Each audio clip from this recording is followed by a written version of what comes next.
Patient अपना सारा lifestyle बहुत अच्छा रखता है, उसके बावजूद बहुत ही अलार्मिंग जो वैल्यूज़ आती हैं एलडीएल की, जिसको हम फैमिलियल हाइपर कोलेस्ट्रोमेनिया बोलेंगे। आपको रिफाइंड कार्ब्स और शुगर बिल्कुल कट करना है, आपको सैचुरेटेड फैट्स कट करना है, बहुत रेयरली लेना है बटर घी, बहुत रेयरली। जितने भी लोगों को ये समस्या है और उनको इंटरमिटेंट फास्टिंग बहुत हेल्प करती है, क्योंकि बॉडी जो है वो खुद हील होना चाहती है और बहुत इम्पॉर्टेंट है कि बॉडी को टाइम दिया जाए कि वो अपने अनवांटेड चीज़ों को क्लियर कर सके। जितने भी लोगों को कोलेस्ट्रॉल की समस्या होती है उनको मेनली अपना इंसुलिन स्पाइक रोकना है। एक्सरसाइज बहुत ज़्यादा ज़रूरी है, फाइबर बहुत ज़्यादा ज़रूरी है, ये सारी चीज़ें जो हैं, और रिफाइंड ऑयल्स बिल्कुल भी नहीं लें। सेहतनामा में आज कोलेस्ट्रॉल पर एक बार फिर हम बात करने जा रहे हैं, क्योंकि बहुत सारे लोग कोलेस्ट्रॉल की समस्या से जूझ रहे हैं। लेकिन आज के इस एपिसोड में कुछ हटकर कोलेस्ट्रॉल पर बात होगी, उस कोलेस्ट्रॉल पर जब कुछ लोग ये भी कहते हैं कि हम तो डाइट भी कंट्रोल में लेते हैं और वॉक भी करते हैं, लेकिन उसके बाद भी कोलेस्ट्रॉल, बैड कोलेस्ट्रॉल जो है एलडीएल, वो हाई रहता है। तो ऐसा क्यों होता है और इसको क्या ठीक किया जा सकता है, और अगर किया जा सकता है तो कैसे किया जा सकता है, आज इस पर बात करेंगे। लेकिन उससे पहले गुजारिश, सेहतनामा को सब्सक्राइब ज़रूर करें अगर अभी तक सब्सक्राइब नहीं किया, और अगर हमारे वीडियोस पसंद आ जाते लाइक और शेयर कर दीजिएगा। कुछ और विषयों पर आप चाहते हैं हम वीडियोस बनाएं तो कमेंट सेक्शन में हमें ज़रूर अपनी सलाह दीजिए। और हमारे साथ आज फंक्शनल मेडिसिन एक्सपर्ट और डाइटिशियन सारिका शर्मा एक बार फिर है, उनसे बात करते हैं कोलेस्ट्रॉल पर। So welcome Sarika. कोलेस्ट्रॉल पर सारिका हमने आपके साथ वीडियो बनाया, एलडीएल कैसे कम करें, एचडीएल कैसे बढ़ाएं, और वो बहुत पॉपुलर है। डिस्क्रिप्शन में उस वीडियो का लिंक भी दिया हुआ है, आप उसे देख सकते हैं। मेनली हमने ट्राइग्लिसराइड्स के बारे में उसने बात की थी। ट्राइग्लिसराइड पे भी हमने बात की है, लेकिन उससे लाखों लोगों ने उस वीडियो को देखा है। लेकिन ये भी समस्या है कि कुछ लोगों की डाइट भी कंट्रोल में वो लेते हैं और वॉक भी कर रहे हैं, एक्सरसाइज भी कर रहे हैं, उसके बाद भी एलडीएल हाई रहता है। बिल्कुल। तो राजेंद्र, ये ऐसे केसेस बहुत ज़्यादा कॉमन हैं। इसको हम बोलेंगे जो फैमिली में रन हो रहा है, ठीक है, एक जेनेटिक है ये चीज़। इसको हम फैमिलियल हाइपर कोलेस्ट्रोमेनिया बोलेंगे, जहाँ पर पेशेंट अपना सारा लाइफस्टाइल बहुत अच्छा रखता है, उसके बावजूद बहुत ही अलार्मिंग जो वैल्यूज़ आती हैं एलडीएल की। तो इसके जो सबसे पहले रीज़न्स हैं वो हम जान लेते हैं और उसके बाद हम इसका निवारण पे बात करेंगे। तो होता क्या है कि हमारे लिवर में कुछ ऐसे प्रोटीन्स होते हैं जो कि एलडीएल को क्लियर करने का काम करते हैं। हमारे लिवर में एलडीएल रिसेप्टर्स हैं, बैड कोलेस्ट्रॉल के रिसेप्टर्स हैं। तो उसके अंदर कुछ ऐसे प्रोटीन्स होते हैं कि उनका एक रेगुलेटेड मात्रा में होना बहुत ज़्यादा ज़रूरी है। उनमें मेन जो है वो LDLR है और एक है हमारा PCSK9। तो ये जो प्रोटीन्स हैं इनकी मात्रा उतनी ही होनी चाहिए जितनी ज़रूरत है। तो क्या होता है जब हम बात करते हैं कि FH, यानी कि ये जो FH जेनेटिक प्रॉब्लम होती है जिसमें फैमिली में रन करता है हाई कोलेस्ट्रॉल। अब इसमें क्या होता है कि आपको पेरेंट का एक एक जीन म्यूटेशन हो जाती है, जैसे कि आपका जो जीन है वो म्यूटेट हो गया है और वो ठीक से काम नहीं कर रहा है। तो उस सिचुएशन में क्या होता है कि LDL पेशेंट का कई बार 190 से ऊपर आता है। तो ये तब होता है जब एक पेरेंट से जीन म्यूटेशन आई है, लेकिन अगर बोथ पेरेंट से ही ऐसे क्रोमोसोम्स की कॉपीज ठीक से नहीं बनती हैं तो और भी ऊपर LDL जा सकता है। तो ऐसी सिचुएशन बड़ी खतरनाक होती है। इसमें अचानक से पेशेंट को, एक तो साइलेंट है, अचानक से पेशेंट को ब्रेन स्ट्रोक होने का खतरा रहता है और पेशेंट को बहुत अवेयर रहना पड़ता है। और इसकी स्क्रीनिंग जो है वो तभी पता चलती है कि अगर मान लीजिए पेशेंट 50 से नीचे की उम्र का है और उसका LDL वगैरह जब हम स्टडी करते हैं और हमें लगता है कि भाई इसका इतना ज़्यादा ऊपर क्यों आ रहा है, जो आपका LDL 100 से नीचे आइडली होना चाहिए वो 190 से ऊपर क्यों है। और फिर क्या होता है कि अगर ये FH की प्रॉब्लम होती है तो बच्चों में भी 160 से ऊपर LDL होता है। इसमें छोटे बच्चे भी शामिल हैं क्योंकि ये एक जेनेटिक प्रॉब्लम है। तो अब हमारा मकसद ये होना चाहिए कि ये जो हमारे प्रोटीन्स हैं जो कि लिवर में बन रहे हैं, ठीक है, PCSK9 जैसे है, इसकी क्लियरेंस करवाई जाए किसी तरह से लिवर में से। अच्छा। तो जितना हम क्लियर करवाएंगे उतना ही हमारे ब्लड से LDL क्लियर होता जाएगा। अब इसमें बहुत सारी हर्ब्स भी काम करती हैं, लेकिन वो 30% ही काम कर पाती हैं। जैसे सपोज कीजिए किसी को ये FH है, तो इसमें हमने देखा है कि जैसे बर्बरिन नाम की एक हर्ब है, वो अच्छा काम करती है। ये मैं पहले एक डिस्क्लेमर देना चाहूँगी कि जितने भी हर्ब्स का मैं नाम लूँगी, इसमें कोई भी सेल्फ मेडिकेशन नहीं करे। इसमें क्या काफ़ी प्रॉब्लम्स होती हैं। जैसे साइड इफ़ेक्ट स्टैटिन से आते हैं, वैसे इससे भी आ सकते हैं अगर वो आपने सलाह लेकर नहीं ली, सही कॉम्बिनेशन बनाकर नहीं क्योंकि ली। सबकी बॉडी की प्रवृत्ति अलग अलग होती है, तो उस हिसाब से आप हर्ब्स भी देते हैं, सो अपने आप ना लें। बिल्कुल। फिर एक ना रेड यीस्ट राइस एक्सट्रैक्ट आता है, तो वो भी सारी कंट्रीज़ में नहीं मिलता है, लेकिन उसमें मोनाकोलिन नाम का एक कंपाउंड पाया जाता है जो बिल्कुल स्टैटिन्स वाला काम करता है। जो स्टैटिन करता है ना, वो नेचुरली करके देता है। अच्छा। लेकिन इसमें बहुत सारे पैरामीटर्स हमको देखने पड़ते हैं, तब जाके हम उसको रेकमेंड करते हैं किसी को ये चीज़। तो अब हम आते हैं इस बात पर कि अगर किसी को FH है तो अब उसको एक कैसा लाइफस्टाइल जीना चाहिए। सबसे पहले तो एक आइडियल लाइफस्टाइल बहुत ज़्यादा ज़रूरी है, जहाँ पर वो चीट नहीं कर सकता। उसको बहुत स्ट्रिक्ट और डिसिप्लिन रहना है, बिकॉज ये अब जेनेटिक प्रॉब्लम है। जहाँ जेनेटिक प्रॉब्लम है वहाँ पर हम लोग स्टैटिन्स भी सलाह देते हैं कि आप उसकी भी मदद लीजिए। लेकिन अगर ये FH नहीं है तो स्टैटिन्स लेने की कई बार नहीं ज़रूरत होती है, और आप एक अच्छे लाइफस्टाइल के साथ भी अपना लिपिड प्रोफाइल जो है बिल्कुल नॉर्मल कर सकते हैं। स्टैटिन्स के साइड इफ़ेक्ट्स क्या होते हैं, ये हम लॉन्ग टर्म बात करते हैं कि लॉन्ग टर्म क्या इफ़ेक्ट्स हो सकते हैं स्टैटिन्स के लंबे समय, और उनके फ़ायदे क्या होते हैं। फ़ायदा तो ये होता है कि जो भी हमारे ये अनवांटेड प्रोटीन्स हैं, ठीक है, इनको क्लियर करेगा, आपके आर्टरीज में आप हार्डनिंग नहीं होने देगा, प्लाक बिल्डअप नहीं होने देगा। लेकिन प्रॉब्लम ये होती है कि जब हम ये स्टैटिन्स लेते हैं तब हमें एक तो अपने A1C यानी कि आपका डायबिटीज़ का बहुत ध्यान रखना पड़ता है, क्योंकि इन स्टैटिन्स के कुछ बड़े कॉमन साइड इफ़ेक्ट्स हैं। एक तो बहुत मसल पेन करते हैं, मायोपैथी करते हैं, मसल्स को ख़त्म करते हैं ये। दूसरा, आपको अगर if you are susceptible to diabetes तो स्टैटिन्स लेने से पहले एक बार अपने डॉक्टर से डिस्कस करें और लगातार अपना A1C HbA1c टेस्ट कराते रहें, क्योंकि इसमें डायबिटीज़ होने का खतरा रहता है। और तीसरा, अगर आप स्टैटिन्स भी ले रहे हैं तो आपका कुछ कॉन्ट्राइंडिकेशंस हो सकते हैं कि आप ये देखिए कि आप उनके साथ कहीं प्रोटोन प्रोहिबिटर्स वगैरह PPIs जो एंटासिड्स इस तरह से ले लेते हैं, तो वो इस तरह से नहीं लें। तो इन सब चीज़ों का हमें ख्याल रखना पड़ता है। अब ये वाला जो कोलेस्ट्रॉल है जो जेनेटिक है, इसके लिए क्या करें? इसके लिए आप जैसे घर में क्या कर सकते हैं, सबसे पहले एक अच्छा लाइफस्टाइल, आपको रिफाइंड कार्ब्स और शुगर बिल्कुल कट करना है। आपको सैचुरेटेड फैट्स कट करना है, बहुत रेयरली लेना है, बटर घी बहुत रेयरली। अच्छा, ठीक है, इसमें तेल सब बंद, बिल्कुल सब बंद। इसमें हमको बहुत इम्पॉर्टेंट है कि एक हम करक्यूमिन एक्सट्रैक्ट अपने उसमें शामिल करें। अगेन वो पूरा पैरामीटर देख के, क्योंकि हमें ये भी देखना पड़ता है कि पेशेंट ऑलरेडी कोई ऐसा ब्लड थिनर तो नहीं ले रहा है, या वो पेशेंट को कहीं स्टोन्स का ससेप्टेबिलिटी नहीं है। बहुत सारे पैरामीटर्स देख के हम लोग सुजेस्ट करते हैं कुछ चीज़ें। अब कुछ लोग हल्दी का पानी पीना शुरू कर देते हैं घर में, उसका कोई फ़ायदा नहीं है, बिकॉज जो हल्दी होती है उसकी बहुत ही पुअर एब्जॉर्बिलिटी होती है, बहुत पुअरली एब्जॉर्ब होती है वो बॉडी में, और उसका कोई फ़ायदा नहीं होता है।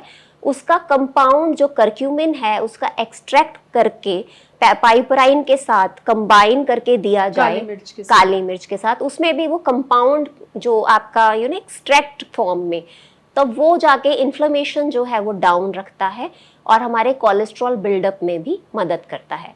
दूसरा, बर्बरीन जैसे मैंने बात की, तो ये भी हमारे शुगर के लिए, हमारे शुगर की रेगुलेशन के लिए इंसुलिन सेंसिटिविटी बढ़ाने के लिए और कोलेस्ट्रॉल के लिए अच्छा माना जाता है। और क्या किया जा सकता है? इसमें आपको एक तो ओमेगा 3 फैटी एसिड्स लेने बहुत ज़्यादा ज़रूरी होते हैं। उसके लिए क्या ले सकते हैं? उसके लिए आप चिया सीड्स ले सकते हैं, फ्लैक्स सीड्स ले सकते हैं, फैटी फिश खा सकते हैं, आप अलसी के बीज का पाउडर बना के ले सकते हैं। तो ये ओमेगा 3 फैटी एसिड से भी आपका कोलेस्ट्रॉल जो है वो कंट्रोल होता है।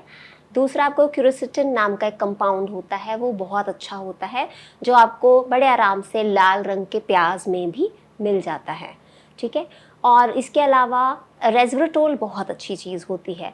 रेस्वरेट्रोल के कई सोर्सेज हैं, जैसे कि अब मैं ये नहीं बोलूँगी कि आप रेड वाइन लीजिए, रेड वाइन की कोई ज़रूरत नहीं है, बिकॉज वो आपको बेनिफिट नहीं करती। हमको रेस्वरेट्रोल का सप्लीमेंट शामिल करना ज़रूरी है। एक जापानीज सेंट वॉटवुड एक वीड होती है, उसमें अच्छी मात्रा में रेस्वरेट्रोल होता है, तो इस टाइप का अगर कोई सप्लीमेंट शामिल किया जाए तो यहाँ इंडिया में जी बड़े आराम से मिलता है जी। लेकिन ये आप सेल्फ मेडिकेशन कभी मत कीजिएगा, क्योंकि ये सारी की सारी चीज़ें हमको कॉन्ट्राइंडिकेशन सब कुछ देख के देना पड़ता है। सबसे ज़्यादा जो आपको ख्याल रखना है, एक तो लो इम्पैक्ट एक्सरसाइजेस करनी बहुत ज़रूरी है। वॉकिंग को बिल्कुल भी अंडर एस्टिमेट नहीं करें, वॉकिंग बहुत अच्छे से करें। और साथ में आप सुबह उठकर आप कुछ भी फाइबर रिच चीज़ लीजिए, जैसे जिन फ्रूट्स में पैक्टिन है, जैसे कि एप्पल अगर आपको लेना है या पियर्स लेना है तो स्किन के साथ ही लीजिए। और ओट्स बहुत अच्छे हैं हाई कोलेस्ट्रॉल के पेशेंट्स के लिए। ऐसी चीज़ें जिनमें भरपूर मात्रा में फाइबर है वो बहुत अच्छा है। चिया सीड्स बहुत अच्छे हैं। आप साइलिम हस्क ले सकती हैं, जो एक भूसी होती है। ईसबगोल ब्रांड काफ़ी फेमस है इसके लिए। जितने भी लोगों को ये समस्या है और उनको इंटरमिटेंट फास्टिंग बहुत हेल्प करती है, क्योंकि बॉडी जो है वो खुद हील होना चाहती है। और बहुत इम्पॉर्टेंट है कि बॉडी को टाइम दिया जाए कि वो अपने अनवांटेड चीज़ों को क्लियर कर सके। और जैसे कि लिवर में जो हमारा प्रोटीन है उसमें भी वो भी एक इनहिबिटर का काम करता है, इंटरमिटेंट फास्टिंग आपका। कि जितने भी लोगों को ये समस्या है वो कम से कम 16 आवर्स की फास्टिंग ज़रूर रखें अपने लाइफस्टाइल में। 16 घंटे और सुबह हर रोज़।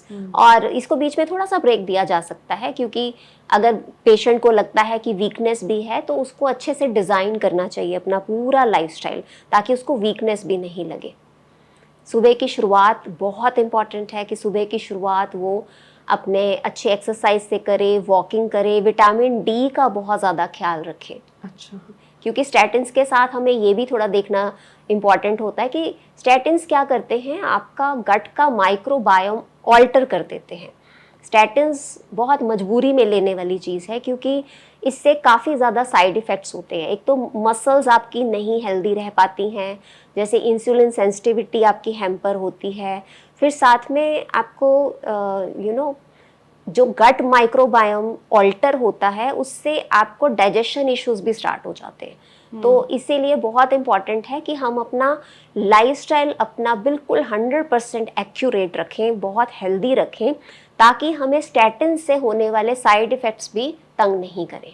अच्छा, जिनका LDL हाई है वो क्या नट्स और सीड्स ले सकते हैं? बिल्कुल ले सकते हैं, नट्स और सीड्स ले सकते हैं, प्रोवाइडेड आपका लेने का तरीका सही हो। जैसे फॉर एग्जांपल आपको आलमंड्स लेने हैं तो आप इनके जो एंटी न्यूट्रिएंट्स एक्टिविटी को हैम्पर करने के लिए आपको उसको सोक करना बहुत ज़्यादा ज़रूरी है, ठीक है। इनके फाइटिक एसिड्स वगैरह सब निकल जाते हैं।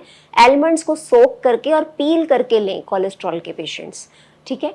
और कैश्यूज़ को अगर खा रहे हैं तो रोस्ट करें, और कैश्यूज़ थोड़ा सा अपना लिमिटेड रखें। सीड्स जैसे जो लेते हैं हम, सीड्स आप भिगो के खा सकते हैं, क्योंकि वैसे तो उसमें भी ऑयल होता है। सीड्स आप भिगो के खा सकते हैं, जैसे पंपकिन सीड्स हैं, सनफ्लावर सीड्स हैं, या रोस्ट करके खा सकते हैं। और लिमिटेड क्वांटिटी रखें, जैसे 1 चम्मच आप रोज़ का खा सकते हैं। तो इस तरह से आप कोलेस्ट्रॉल जो है वो नेचुरली काफ़ी हद तक कंट्रोल कर सकती हैं। जो जेनेटिक वाला है, जो जेनेटिक वाला है आप 30% उसको डाइट से कर सकती हैं कंट्रोल। और जिनका प्राइमरी होता है, जैसे कि उनकी म्यूटेशन सिर्फ एक पेरेंट के थ्रू है, जिनका 190 तक जाता है, वो लोग डाइट से एक अच्छा कंट्रोल कर सकते हैं और उसको ऑब्जर्व करते रहें कि अब मेरा कितना हो गया है, एक अच्छा लाइफस्टाइल व्यतीत करने के बाद, एक अच्छा लाइफस्टाइल अडॉप्ट करने के बाद। कितने महीने आप एक स्ट्रिक्ट डाइट एक्सरसाइज के बाद आपको फिर से लिपिड प्रोफाइल कराना चाहिए? 3 मंथ्स। 3 महीने आप पहले जी स्ट्रिक्ट डाइट, अपनी एक्सरसाइज का ध्यान रखिए, उसके बाद फिर से लिपिड प्रोफाइल कराइए। जी। कुछ और बहुत कुछ कहते हैं आप, मेथी का पानी या लहसुन, वो आपने भी कुछ सजेस्ट किए हैं हमारे पहले वीडियोस में, वो इस जेनेटिक वाले कोलेस्ट्रॉल में फ़ायदा करेंगे? एक्चुअली में जेनेटिक वाला जो कोलेस्ट्रॉल होता है इसमें बहुत कम रिस्पांस मिलता है डाइट और लाइफस्टाइल का। मैं ये नहीं बोलूँगी कि नहीं मिलता है, बिकॉज अगर वो आपने पहले किसी को अगर ये प्रॉब्लम हो और वो अपनी डाइट का भी ख्याल नहीं रखे, तब तो they are just heading towards destruction. तो ये तो गिवन है ही कि डाइट और लाइफस्टाइल करना ही है। 30% तो कवर अप इससे होना है, और इवन दवाइयों से भी 30% ही कवर अप होता है। आजकल जो स्टैटिन्स जो नए चले हुए हैं, एक PCSK9 ये इनहिबिटर्स होते हैं, इनके इंजेक्शंस लगते हैं जो आपको रेगुलर इंटरवल्स पे बुला के इंजेक्शंस दिए जाते हैं। इससे बहुत ही अच्छा एक कंट्रोल हो जाता है। ये काफ़ी मॉडर्न है और आई डोंट थिंक अभी इंडिया में अवेलेबल हैं, बट इंडिया में शायद जल्दी ही अवेलेबल हो जाएंगे। तो जो हमारे कन्वेंशनल स्टैटिन्स हैं वो उनसे भी काफ़ी अच्छा कंट्रोल हो जाता है। क्या नहीं करना? आपको सबसे पहले तो रिफाइंड, अननेसेसरली रिफाइंड कार्बोहाइड्रेट से बचना है। जितने भी लोगों को कोलेस्ट्रॉल की समस्या होती है उनको मेनली अपना इंसुलिन स्पाइक रोकना है। ये सबसे मेन चीज़ है कि अननेसेसरी रिफाइंड शुगर नहीं खानी है, कुछ भी मैदे वाली चीज़ नहीं खानी है, या कुछ भी ऐसा नहीं खाना है जो इमीडिएटली उनकी ब्लड शुगर को स्पाइक करता है। एक्सरसाइज बहुत ज़्यादा ज़रूरी है, फाइबर बहुत ज़्यादा ज़रूरी है। ये सारी चीज़ें जो हैं, और रिफाइंड ऑयल्स बिल्कुल भी नहीं लें, सैचुरेटेड फैट से भी बचें। उनको बहुत ही ध्यान रखना पड़ेगा कि वो उनकी डाइट में अननेसेसरली बटर और घी भी नहीं हो। अच्छा, लिपिड प्रोफाइल टेस्ट के बाद पता चलता है कि कोलेस्ट्रॉल हाई है और जेनेटिक वाला है, ये भी पता चल जाता है? जी, उसका आइडिया लग जाता है, लेकिन उसके लिए जेनेटिक स्क्रीनिंग भी हो जाती है जिससे पूरी तरह से कंफर्म हो जाता है कि ये जो है इनका फैमिलियल है। तो इसके सिम्टम्स भी होते हैं? सिम्टम्स ज़्यादातर पेशेंट्स में नहीं होते हैं, लेकिन पेशेंट्स को ना कुछ सटल साइंस मिलते हैं जिसको हम इग्नोर नहीं कर सकते। अगर आपको लगता है ना कि आप थोड़ा सा काम करके हाँफ रही हैं, या आपने बहुत थोड़ी सी एक्टिविटी की और नाउ यू आर गैस्पिंग, तो ज़रूर इस चीज़ को देखना चाहिए कि क्या इसका रीज़न है। ओके, सो मतलब इस सिम्टम पर ध्यान देने की ज़रूरत है। और इन्फ्लेमेशन जो है वो काफ़ी बढ़ी हुई होती है जिनका भी हाई कोलेस्ट्रॉल होता है, तो आपको एक सिंपल से CRP, HSCRP या ESR के टेस्ट से भी पता चल जाता है कि बॉडी में इन्फ्लेमेशन तो नहीं है। और नॉर्मल रेंज लिखी होती है तो आसानी से आप देख सकते हैं कि नॉर्मल रेंज से हाई है जी, तो ये खतरे बिल्कुल जी निशान। अब इसको अवॉइड करो तो क्या होगा? देखिए, जो चीज़ आपने जेनेटिकली इनहेरिट की है उसको हम अवॉइड नहीं कर सकते, उसको हम मैनेज कर सकते हैं।